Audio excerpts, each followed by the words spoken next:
narito na naman tayo para sa isang napaka-sweet, nakakapanabik at sobrang trending na love story nila Kalingap Jomar at Carla. Ay aking makilala at kung ano ako'y Para sa pagpapatuloy ng ating love story, ngayon ay tatalakayin natin ang kanilang date pagkatapos ang napakalakas na ulan at noong ulan nga na yun ay niyaya ni Kalingap Jomar si Ate Carla na makipag-date at pumayag din naman ito, ngunit ang kanilang problema ay ang lakas ng ulan. Ngunit hindi talaga ito alintana sa kanila dahil kahit ng pinakamalakas na ulan ay hindi sila napigilan na makipag-bonding sa isa't isa. Kaya naman sila ay nagkaroon ng isang joyride na talaga namang na-enjoy ni Ate Carla at Kalingap Jomar. At pagkatapos nito ay sumilong muna sila para kumain ng isang malamig na lugaw. Napaka-perfect ng timing, di ba? ang nais ko lang.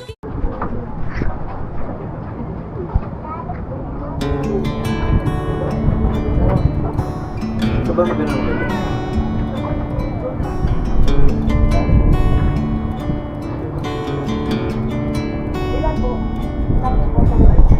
I said I loved you but you let go. I waited for hours but you never showed. You were all my heart knew. That's all I held on. Ayos ka ba? Dapat pala, ilan mo yung alam mo sa loob, gano'n. Bago ka nag-amila. Pero yun, dito tayo ngayon sa ano. Sa Amerika. Sa lang lugar dito. Pasensya ka na, ha? Maulan. Ay, ako, saya-saya nga po ah. Si ano, parang bumalik yung pagpabata natin, ano? Na ano ka din, ano, nung bata ka? Napaulan din. Ngayon na lang din nasundan. Basta mamaya, ay, saka ano, di bali pagka tapos natin dito, makakain natin, balik naman agad tayo. Para magbanlaw ka na din. Basta pagka-dating natin, magbanlaw ka agad. Baka humiga ka doon, katulog ka. Siya pa naman ang panahon. Kung ano ako'y tanggap mo na, hindi ka rin nag-alala. Napakamaalaga naman ni Kalingap Jomar, hindi niya hinahanayaan na magkasakit si Ate Carla at pinaalala ito kahit syempre nag-enjoy din naman sila kanina. At dyan na ba talaga magtatapos ang kanilang date ngayong araw? Siya pa naman ang panahon. Medyo nakonsensya nga ako ay pero ako thank you thank you kasi pinayagan mo ako buhay sa maghintay ka sobra ito mo naman Ganito nga po yung gusto ko eh. simpleng date lang lugaw-lugawan ay grabe kung alam mo lang sobrang saya ako ngayon ayos ka lang ako na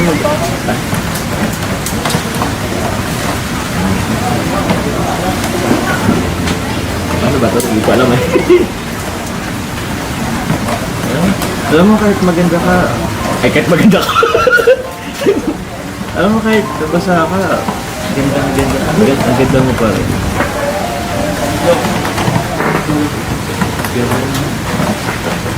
napadry or wet maganda ka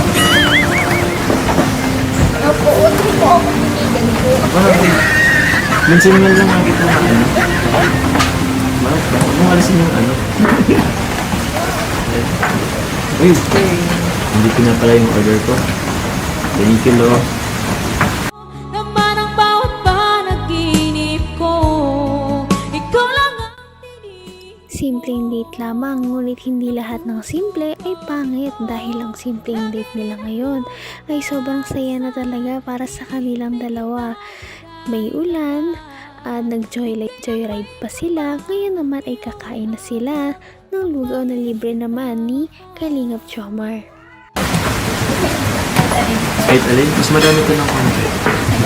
Kain ka na para manikan ka na. Gusto mo ng kalamansi?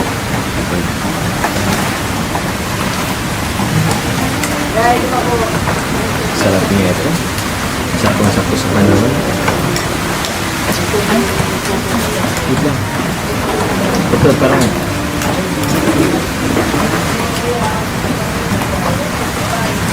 ito lang mo.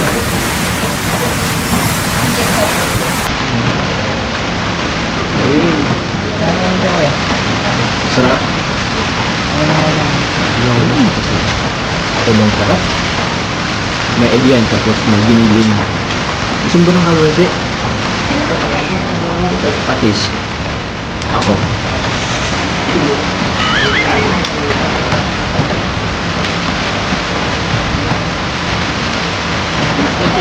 Ano yun?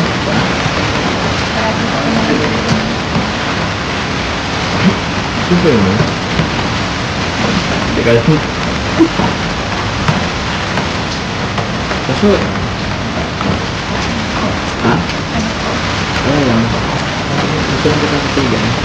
Sayang, mamaya magandang mga tayo. Gagabi na naman, ibang naman po tayo. Hanggang wakas ay tayo ng dalawa.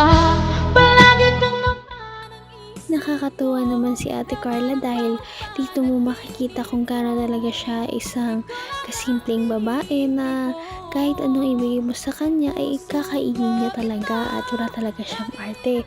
Kahit saan mo siya dalhin, sa mahal man o sa mura, talaga na-appreciate niya ito at dahil dito, masaya na rin talaga siya. Kaya naman lahat ay sumusuporta talaga sa kanya. Gusto mo isa mo sa amin yun? Parang kanya pa rin gano'n.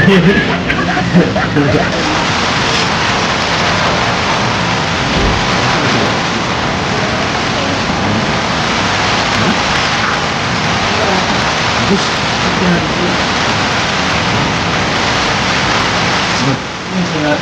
Thank you, Lord. Sarap. Grabe. Dapat ganito lang yun.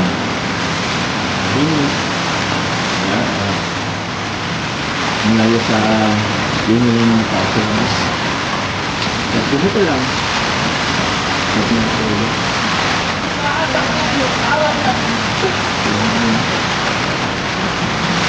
actually, hindi ko maalam. Minsan yung ako lang. Narirelax ako sa mga wala. Ayun sa dami na ito. Okay. Superman! Dahil kasi Superman saka si Iron Man, pagpabalik kayo yung mag-drive ng motor ni James. Ayos? Ayos? Kawawa naman si Papa James eh. Ako madras, di Ha? ko. Hindi ka ako. Sabi ko marong ko. Paano ba ano to? Puro lang yung ayon. Ako ang tinawag mo, sabi paano to? Dito na ba magtatapos ang date ng Jomcar ngayong araw? Syempre hindi, dahil sa hindi inaasahang pagkakataon ay nagkayayaan sila ng biglaan na pagligo sa dagat habang umuulan. At dito nga sobrang daming nangyaring mga kilig moments at unforgettable experience din sa pagkakaibigan ng buong Kalingap. Patindi na ng patindi ang mga pangyayari sa kanilang love story. Kaya naman sobrang dami talaga ang kinikilig sa kanilang love story at palaging nag-aabang. Kaya naman sana ay magkatuluyan din ang dalawang ito, si Ate Carla at Kalingap Jomar. Sana din ay patuloy natin silang subaybayan at suportahan para magpatuloy pa ang kanilang love team. Paniguradong hindi lamang ito ang ating aabangan dahil marami pang mga susunod na kilig moments na mangyayari sa kanilang dalawa. Yun lamang at maraming salamat sa pananood. Bye!